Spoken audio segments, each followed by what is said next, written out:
जो कहते हैं अगर हिम्मत है तो रिजर्वेशन दे करके एक बार फरियाद पुरिया हाथ में उनसे, अगर उसका जमानत बच जाएगा तो राजनीतिक से हम संन्यास ले लेंगे।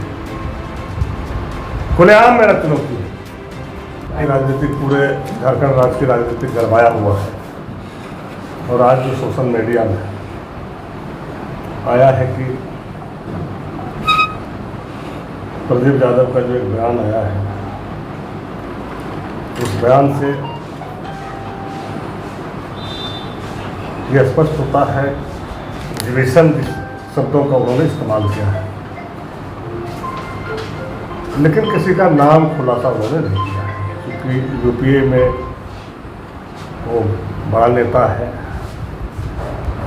और जब डिवीजन शब्द का इस्तेमाल किया है उसको उजागर करना चाहिए कि वो कौन सा व्यक्ति डिवीजन है।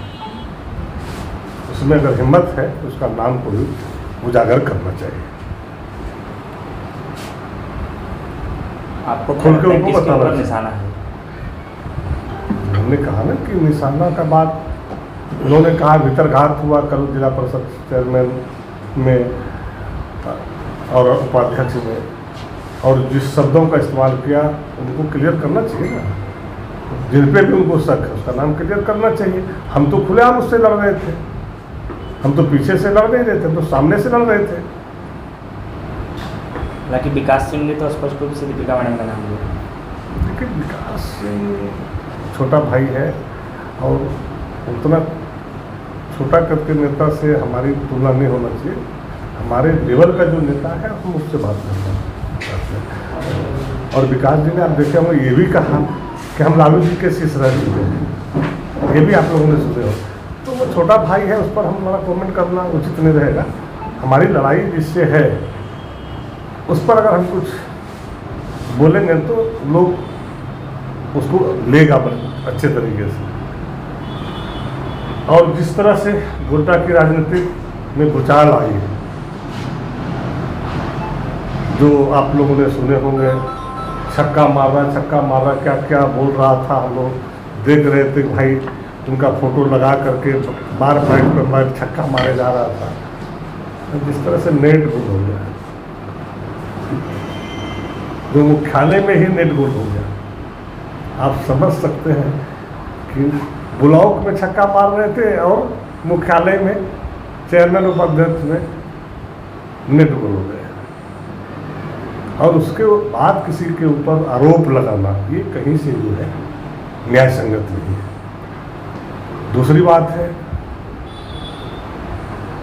कि उनका चरित्र ही रहा है, देखिए वो शुरू से आरएसएस में रहा, आप पैंट से काम किया और वहाँ भी ढनमना करके बाबूलाल जैसा आदमी जो आदरणीय प्रथम मुख्यमंत्री झारखंड के बाबूलाल जी बने और किस तरह बाबूलाल जी ने उनको सम्मान दिया, उनको भी इन्होंने बेइज्जत करने से बाज नहीं आया। और पार्टी बना करके बनाया जेवीएम का भी नेता बाबूलाल जी कुछ होगा, और जेवीएम को भी उन्होंने खा गया, धराशायी कर दिया। लास्ट में जेवीएम को विलय करना पड़ा बीजेपी में, और ये चला आया कांग्रेस में, और कांग्रेस को भी धराशायी की ओर ही ले जा रहा है। डर तो हम लोग को ये है कि कांग्रेस को धराशायी करेगा कि यूपीए को धराशायी कर देगा, डर इस बात की है। ऐसा कहा और कुछ लोग उसमें भिड़ा हुआ है धराशायी करने के लिए। आज भी वो बीजेपी की तरफ मजबूती से मुंह झांक रहे हैं कि कहीं हमको जगह मिले तो हम सट से घुस जाए। लेकिन गोड्डा का सांसद भी बहुत मजबूत है, वो कभी भी जो है उसको घुसने नहीं देगा। वो बैठा हुआ है गेटे पे, पीछे के दरवाजे पे बॉडीगार्ड लगाया है और आगे के दरवाजे पे अपने बैठ गया है कि कहीं फिर बीजेपी में आके बीजेपी का भी धाराशाही ना करे, इसलिए कि उसको बीजेपी में भी घुसने का जगह नहीं मिलेगा। और हम यूपीए के नेता से आग्रह पूर्वक कहना चाहेंगे कि ऐसे व्यक्ति से उससे सावधान रहना चाहिए। और जिन्होंने मुझे कहा है कि इसको जो है ढाका मोड़ भेज देंगे, पंजबारा पुल पार कर देंगे, शायद आप लोगों को पहले पता होगा जब बीजेपी से ये मंत्री था और हमारी लड़ाई इनसे डायरेक्ट होता था, उस समय भी यही कहता था कि पंजबारा पुल इस बार टपने नहीं देंगे। और उस समय भी जिला में धराशायी किए थे और पोड़ैया हाट में और पूरे जिला में प्रमुख बनाने का काम हमने किया था। जब जब उससे लड़ते हैं तो मेरी राजनीतिक कद बढ़ता है, क्योंकि हमारी पहचान जनता के बीच है और जनता को विश्वास है। एक आवाज में आप देखे होंगे कि 5वां बार हमने चुनाव यहाँ लड़ा गोड्डा विधानसभा में और कभी भी मेरा वोट घटा नहीं। हर चुनाव में 15,000, 20,000, 25,000 वोट बढ़ा। इस चुनाव में तो 40,000 वोट मेरा बढ़ा और उन्हीं के साजिश के तहत हमने चुनाव हारे। उन्होंने हमारे साथ खेल किया, मेरे पेट में घुस करके उन्होंने चाकू मारने का काम किया है। वो 3 पंचायत में जो हमारा सरौनी में खेल हुआ है, इनके जेडीएम के कार्यकर्ता ने जो है हमारे साथ धोखा किया, गठबंधन कर करके आज सारे लोगों ने बोल रहा है। आप देखे होंगे यहाँ पे कैंडिडेट अभी हमारा जो है किंकर जी को बीजेपी घोषित कर दिए, जिनको हमने अध्यक्ष बनाने का काम किया। हमारी सरोज उपाध्यक्ष बना, उनको बीजेपी घोषित किए उन्होंने। हम आपको बता दें किंकर सिंह आज से नहीं, 35 सालों से रिश्तेदारी हम लोगों का। जब हम गोड्डा में लड़ने के लिए भी नहीं सोचे थे, इनका और रिश्तेदार मेरे पंचायत में है, शायद आप लोगों को नहीं पता होगा।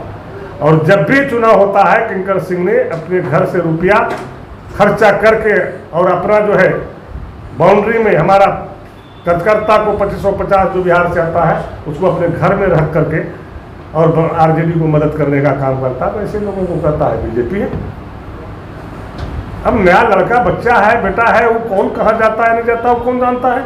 लेकिन आप लोगों ने कल से देखे होंगे कि कभी भी इनके कोई परिवार ने ये नहीं कहा कि बीजेपी से जीता है, ये जीत किसी का है। तो हमारा जो दोस्त है, हमारा जो परिवार है 30 साल 35 साल से, ये जीत संजय यादव जी की हुई है। इनके परिवार ने भी बताया और किंकर जी ने भी बताया, जो आप लोग के चैनल से भी हम लोग सुन रहे हैं। इसलिए कि देखिए ये नेता चीटर है, इनको किन्हीं पे विश्वास नहीं है। आने वाला समय इसको पोड़ैया हाट की जनता ने जवाब देगा। हम जो कहते हैं अगर हिम्मत है तो रिजर्वेशन दे करके एक बार फरियाद है पोड़ैया हाट में हमसे। अगर उसका जमानत बच जाएगा तो राजनीतिक से हम संन्यास ले लेंगे। खुलेआम मेरा चुनौती है। ऐसे में ऐसा नहीं लग रहा कि यूपीए टूट जाएगी, क्योंकि आप फिर यूपीए का पार्ट वो है कहाँ? वो तो यूपीए को कहने धराशायी करने के लिए लगा हुआ है। यूपीए का पार्ट वो है ही नहीं। आप देखे होंगे ना, तो कहे ना उसके खून में ईमानदारी नहीं लिखा हुआ है। ऐसा कैसे कर सकते हैं? यूपीए को कमजोर कर रहा है। ही रहा, आपको नहीं लगा कि यहाँ पे यूपीए का कैंडिडेट था और हमने पहले से घोषणा कर दिया, फिर भी उनको हमने निमंत्रण दिया, खबर भेजवाया कि अभी भी कुछ बड़ा बिगड़ाने हैं, अध्यक्ष आप दे दीजिए हमको, उपाध्यक्ष ले लीजिए या फिर बैठ के वार्ता कर लीजिए। अगर यूपीए की बात करते हैं तो वो बैठने के लिए भी तैयार नहीं हुआ, इसका भी पता लगा लीजिए। उसने भी तो यही कहा कि हमने पहले ऐलान किया था, फिर हमें सपोर्ट नहीं।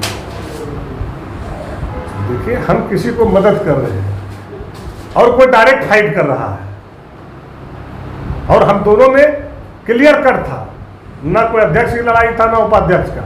हम लोग का सीधा था, हम लोग सहमति से जो निर्णय लेगा विधायक जी ने, संजय यादव जी ने, किंकर जी का कहना था साथ, वो हम लोग मानेंगे। और हम अंतिम क्षण में पत्ता नहीं खोले कि होना क्या है। हम थे कि नहीं यूपीए में छेद ना हो और यूपीए बरकरार रहे, लेकिन उन्होंने ये मौका कभी नहीं दिया, क्योंकि उसको तो गद्दारी करना है, तो सब जगह गद्दारी करना है। वो हर हमेशा मदद लेता है, जब हम लोग का मदद की बारी आता है तो चाकू मारने का काम करता है। ट्विटर पर लगातार बयानबाजी हो रही है, इसको लेकर क्या कुछ? देखिए ट्विटर में जो फेसबुकिया लोंडा सब है, इसको लोंडे कहा जाए। जिसका जिसका बयान आ रहा है उसमें कोई जमीन आदमी का नहीं आ रहा है, कोई पढ़े लिखे लोगों का नहीं आ रहा है। आप देख लीजिए कि कैसा कैसा लोग उसका कमेंट करता है, वो लोग कौन है और रहने वाला कहाँ का है और उसका पैसा क्या है। इसलिए कि उस पर क्या हम कमेंट करें। अब घर का बच्चा है, वो गलती करे तो उसको गलती पर हम दोहराएं, ये शोभा नहीं देता है। और ये फेसबुक वाले पे हम ध्यान भी नहीं देते हैं। अगर उस पर ध्यान देते तो फिर आप लोग को क्यों बुलाते हैं? संजय प्रसाद यादव की पोड़ैया हाट से जो लड़ेंगे कौन सी पार्टी से? कि हम आपको बता दिए, आपको नहीं लग रहा है हम किस घर में बैठे हुए हैं, कहाँ पे हैं। और आपको जो हमने ये पत्र दिया, ये उस पत्र में लिखा वो क्या है, और जो आदमी जो है 35 साल के राजनीतिक जीवन में जनता दल से राष्ट्रीय जनता दल तक ईमानदारी और निष्ठापूर्वक रहा, उस पर अभी तक आप लोगों को विश्वास नहीं हो रहा है। हम तो कहते हैं यूपीए को अगर दम है तो ये आदमी को यूपीए से बाहर करे और पोड़ैयाहाट से संजय यादव को लड़ाए, औकात बताने का काम करेगा संजय यादव। और नहीं तो यूपीए को ध्वस्त कर देगा पूरे झारखंड में ये आदमी ने, इस आदमी का जो चरित्र है। यानी कि फिर राजद अकेले लड़ेगी? तो हम कह रहे हैं ना कि वो तो समय बताएगा, वो समय अभी नहीं आया है। आप देखते रहिए आगे आगे होता है क्या। लेकिन गलत आदमी के सरे अगर यूपीए देगा तो हम लोग पुरजोर उसका विरोध करेंगे।